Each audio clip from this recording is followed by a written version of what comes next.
नमस्कार। आज के इस कार्यक्रम में एक बार फिर से आप सबका स्वागत है। दोस्तों, आजकल न केवल माता पिता बल्कि बच्चे भी अपने करियर को लेकर काफी सतर्क हो गए हैं।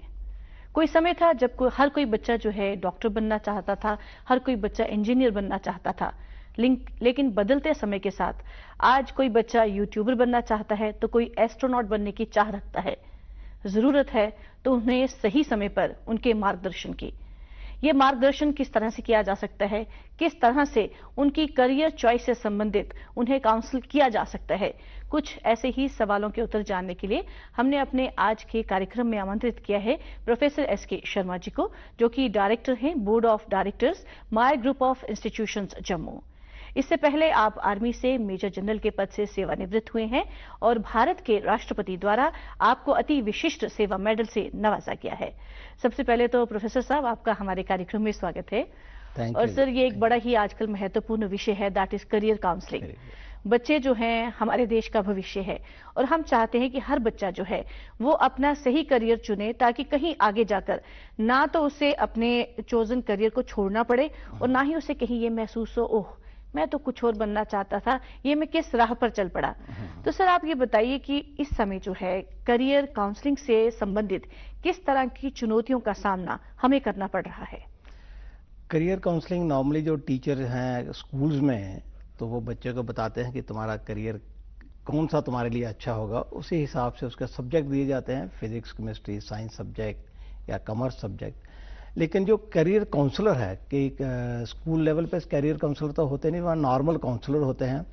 लेकिन जो स्पेशल करियर काउंसलर है वो उनको काफ़ी प्रॉब्लम दी जाती हैं जब वो बच्चे को गाइड करने की कोशिश करते हैं। पहली प्रॉब्लम ये है कि बच्चा ऑलरेडी बायस्ड रहता है।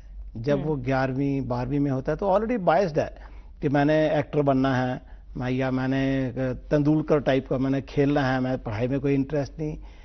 तो जबकि कैरियर काउंसलर क्या करता है, बच्चे की स्ट्रेंथ देखता है कि बच्चे की स्ट्रेंथ क्या है और इस स्ट्रेंथ के बेस पे किस करियर में सक्सेसफुल हो सकता है। जैसे मैंने एग्जांपल दिया कि बच्चा बहुत मोटा है, बच्चा बहुत मोटा है, फिजिकली अनफिट सा है, लेकिन वो आर्मी अफसर को देखता है अच्छी वर्दी पहन के, अच्छी पर्सनैलिटी, तो उसका मूड करता है कि मैं भी आर्मी अफसर बनूं, उसका बायस हो गया कि मैं आर्मी अफसर बनूं।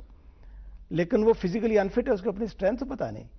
या दूसरा बच्चा कोई और, मैं किसी से बात कर रहा था बच्चे से, तो मैंने कहा बेटा क्या बनोगे, कहते जी मैं चार्टर्ड अकाउंटेंट बनूंगा, क्योंकि मेरे भाई का जो दोस्त है वो चार्टर्ड अकाउंटेंट है, उसका बड़ा भाई, और बहुत इनकम है उसकी, बहुत पैसे कमाता है, तो मैं भी चार्टर्ड अकाउंटेंट बनूंगा। तो मैंने कहा बच्चे अभी तो सब्जेक्ट क्या ली हैं, कहता अभी तो मैंने मेडिकल ली है, फिजिक्स केमिस्ट्री बायोलॉजी। जबकि चार्टर्ड अकाउंटेंट बनना है तो उसको आपको 12वीं के बाद आपका फाउंडेशन कोर्स करना पड़ेगा। फाउंडेशन कोर्स में सब्जेक्ट होते हैं, 4 सब्जेक्ट हैं, वो सब्जेक्ट होंगे कॉमर्स, इकोनॉमिक्स, लॉ, और बच्चा पढ़ रहा है फिजिक्स केमिस्ट्री। तो ये डाइकॉटमी जो है ना, ये बच्चे को स्टार्ट में समझ नहीं आती। तो ये सबसे बड़ा चैलेंज है कि बच्चा जो है बायस्ड रहता है, उसकी बायसिंग दूर करनी कि बच्चे तुम्हारी स्ट्रेंथ ये है और इस स्ट्रेंथ के बेस पे ये करियर बेस्ट है। पर अगर तुम्हें ये कैरियर चाहिए, तुम समझो तुमने चार्टर्ड अकाउंटेंट बनना है, तो जो वीकनेस को दूर करो अपनी, राइट, उस लाइन पे। तो ये कुछ चैलेंजेस जो फेस करते हैं कैरियर काउंसलर। सर, आपने आर्मी की बात की है। आजकल हम ये भी देखते हैं कि बड़ा क्रेज है हमारे यूथ में आर्मी में जाने के लिए।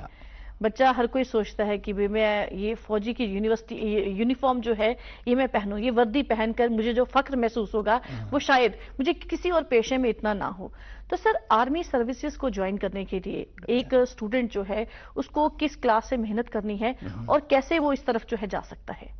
हाँ, आर्मी जैसे आपने बताया कि बहुत ही क्रेज है आर्मी की, एक बहुत ही उम्दा सर्विस, बहुत बढ़िया सर्विस। पर्सनालिटी अच्छी रहती है, आपकी सेहत अच्छी रहती है, quality of life through out, जब आप देखो पे स्केल्स आपके बड़े अच्छे हैं, फैसिलिटीज बहुत ज़्यादा हैं आपको। पर इसकी जब तैयारी करनी है तो डिफरेंट लेवल्स हैं। एक तो है स्कूल लेवल, अगर बच्चे ऑलरेडी स्कूल में हैं तो फिर 12वीं के बाद बच्चा एग्जाम दे सकता है। 12वीं के बाद 2 टाइप के एग्जाम होते हैं, एक होता है नेशनल डिफेंस अकेडमी NDA का एग्जाम, और दूसरा होता है टेक्निकल एंट्री स्कीम, उसको बोलते हैं 10+2 टेक्निकल एंट्री स्कीम। अगर बच्चे ने आर्ट्स के सब्जेक्ट हैं बच्चे के, तो वो अपना NDA का एग्जाम दे, UPSC का एग्जाम होता है ये, NDA का एग्जाम देता है, और NDA का एग्जाम दे के अगर क्लियर जब कर जाता है उसके बाद उसका फिर एसएसबी है, सर्विस सिलेक्शन बोर्ड होता है। सर्विस सिलेक्शन बोर्ड करने के बाद फिर वो एनडीए में उसकी ट्रेनिंग चलती है। एनडीए जो है खड़गवासला में है, नेशनल डिफेंस एकेडमी पूना में, ये है खड़गवासला पूना में। और वहां पर ये ट्रेनिंग करके फिर उसको या आर्मी मिलेगी या एयरफोर्स या नेवी। जी। आर्मी मिलती है तो वो देहरादून आ जाता है इंडियन मिलिट्री एकेडमी में, और उसके बाद वो ऑफिसर बन जाता है as a lieutenant. And as a lieutenant पे उसकी 1 लाख के करीब एमोलूमेंट प्लस ऑल फैसिलिटीज वो उसकी होती हैं। जब वो ट्रेनिंग करता है, ट्रेनिंग के दौरान भी उसको पैसा मिलता है। तो ये है, फिर डिग्री भी मिलेगी उसको बीए की या बीएससी की, डिपेंडिंग अपॉन क्या सब्जेक्ट है। पर अगर कोई बच्चा चाहे कि नहीं मैंने तो इंजीनियर बनना है, आर्मी में भी जाना है, इंजीनियर भी बनना है, तो उसके लिए जो स्कीम है वो टेक्निकल एंट्री स्कीम TES 10+2। तो उसमें क्या है कि अगर बच्चे के नंबर फिजिक्स, केमिस्ट्री, मैथमेटिक्स में हर एक में 60% से ज्यादा हैं, तो बच्चा डायरेक्टली TES के लिए अप्लाई कर सकता है।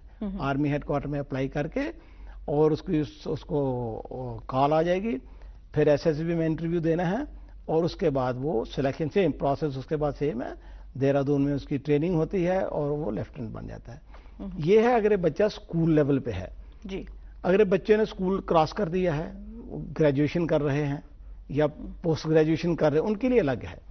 जो पोस्ट ग्रेजुएशन, जो ग्रेजुएशन कर रहे हैं, इनके लिए है CDS, डिफेंस सर्विसेज का एग्जाम है। ये भी यूपीएससी का एग्जाम है। यूपीएससी का एग्जाम आप बीएससी के बाद दो, अगेन एग्जाम क्लियर करने के बाद उसके बाद प्रोसेस सेम है। सर्विस सिलेक्शन बोर्ड है, उसमें आपने अपीयर करना है, ऐसे आप जा सकते हो।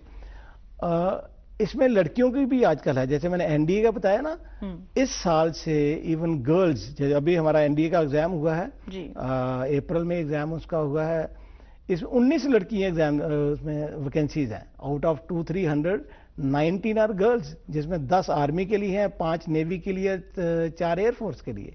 तो अभी लड़कियों के लिए सारी ही ब्रांचेस खुली हैं, वहां दे सकते हैं।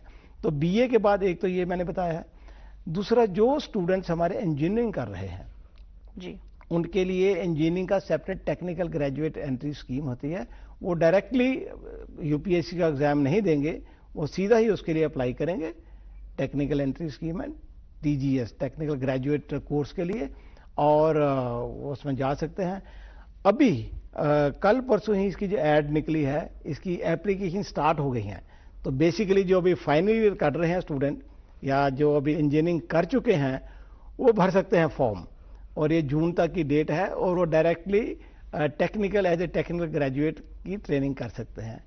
दूसरा ये है TGS के। दूसरा, इंजीनियरिंग जो कर रहे हैं फाइनल ईयर में है या प्री फाइनल में है, उसको बोलते हैं यूनिवर्सिटी एंट्री स्कीम जी। आपके कॉलेज में आर्मी वाले आते हैं, आपका इंटरव्यू लेते हैं, अगर आप फिट हो जाते हैं, पास हो जाते हैं उसमें, तो फिर आप आर्मी में एक किस्म का एनरोलमेंट आपकी शुरू हो जाती है, और इसकी आपको स्टाइफन फाइनल ईयर में मिलता है पैसा। और जब आप ट्रेनिंग देहरादून में करते हो तो आपको फुल पे मिलती है। बेसिक पे आजकल एक सेकंड लेफ्टिनेंट की, जो लेफ्टिनेंट है, बेसिक पे 56,100 है बेसिक पे, प्लस कई अलाउंसेज हैं उसके ऊपर, TA, DA, transport allowance, military service पे 10,500, बहुत अलाउंसेज हैं। तो ये तरीका है। इसके अलावा स्पेशलाइज्ड है, अगर कोई नर्सिस है तो नर्सिस के लिए अलग है, डॉक्टर है उनके लिए अलग है, कोई एजुकेशन वाले हैं उनके लिए अलग है। तो ऐसे आपको जिस लेवल पे आप हैं उसका देख के, जैसे अभी मैंने बताया कि इंजीनियरिंग के लिए अभी खुली है, तो वो दे सकते हैं एग्जाम। एनडीए का खत्म हो गया, लड़कियां भी जा सकती हैं। ये हो गया परमानेंट कमीशन। लास्टली इसमें आता है शॉर्ट सर्विस कमीशन जी। कई स्टूडेंट्स चाहते हैं कि नहीं, मैं आर्मी एक बार जाके देख तो लूं, ऐसा ना हो कि फंस जाऊं आर्मी में या मुझे पसंद ना आया, लोगों के अपने व्यूज हैं। उनके लिए शॉर्ट सर्विस कमीशन है, ये मिलता है 10 साल के लिए। उसको हम बोलते हैं short service commission, non technical short service commission, technical short service commission women.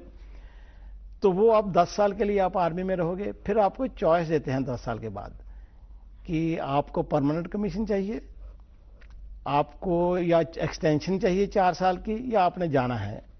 तो अगर कोई सोचता है कि नहीं मैंने तो अभी कुछ और करूंगा, तो वो बाहर आ जाता है। कई चाहते हैं नहीं 4 साल और मैं कर लेता हूं, वो 14 ईयर तक रहते हैं। और कईयों को जो अच्छा कर रहे हैं उनको परमानेंट कमीशन मिल जाता है, तो वो फिर जब तक रिटायर नहीं होते तब तक रहते हैं। तो इस तरीके से एक हमारा स्टूडेंट जो है वो आर्मी ज्वाइन कर सकता है। राइट। प्रोफेसर साहब, ये तो होगी जब मतलब मेडिकल नॉन मेडिकल जो है बच्चे वो सब करते हैं। सर, जो बच्चे कॉमर्स लेते हैं तो क्या उसके लिए कुछ अलग है यहाँ पर कि वो भी यही आर्मी के लिए? जी, आर्मी सर्विसेज के लिए? नहीं, आर्मी के लिए कॉमर्स या इंजीनियरिंग नॉन इंजीनियरिंग की कुछ नहीं है। आर्मी क्या है, जब एनडीए का एग्जाम देना है आपने, चाहे आपने कॉमर्स सब्जेक्ट ली है 12वीं में, कोई फर्क नहीं। एनडीए का exam is common to all. Right. उसमें सिर्फ एग्जाम दो पेपर होते हैं, एक मैथमेटिक्स का और एक जनरल एबिलिटी टेस्ट, जिसमें फिजिक्स, केमिस्ट्री और करंट अफेयर काफी टॉपिक, वो सभी के लिए है। Right. खाली कॉमर्स का नहीं, सभी के। ऐसे ही ग्रेजुएशन सभी के लिए है। Sir, what is the role of parents? बच्चे की करियर चॉइस में पेरेंट्स का क्या रोल रहता है? पेरेंट्स का बहुत रोल है। जैसे मैंने कहा कि मैंने 10-15 हज़ार बच्चों से जो 10+2 किए हैं उनसे इंटरेक्ट किया है, काफ़ी उनके पेरेंट्स आते थे, तो एक बहुत ही मुझे अंदाज़ा है कि पेरेंट्स का बहुत बड़ा रोल है। 50-60% बच्चे जो हैं वो अपने पेरेंट्स को तो रोल मॉडल मानते हैं कि ये बहुत अच्छे हैं, मैं भी ऐसा ही बनूंगा, पेरेंट जैसा ही है, पेरेंट्स की बात मानते हैं। हाँ, बाकी 30-40% ऐसे हैं, कहीं पेरेंट्स बड़े डोमिनेटिंग हैं, कहीं स्टूडेंट बड़ा डोमिनेटिंग है, कहीं पेरेंट्स केयरलेस हैं, उनको पता है बच्चा क्या जो मर्जी करे। तो डिफरेंट टाइप के अथॉरिटेटिव डिफरेंट टाइप के पेरेंट्स हैं। तो मेरा सिर्फ यही कहना चाहता हूँ कि सबसे पहले आप बच्चे के लिए एक बहुत बड़े रोल मॉडल हो, बच्चा आपकी बात मानता है, तो आप एक बड़ा अच्छा करियर काउंसलिंग कर सकते हो।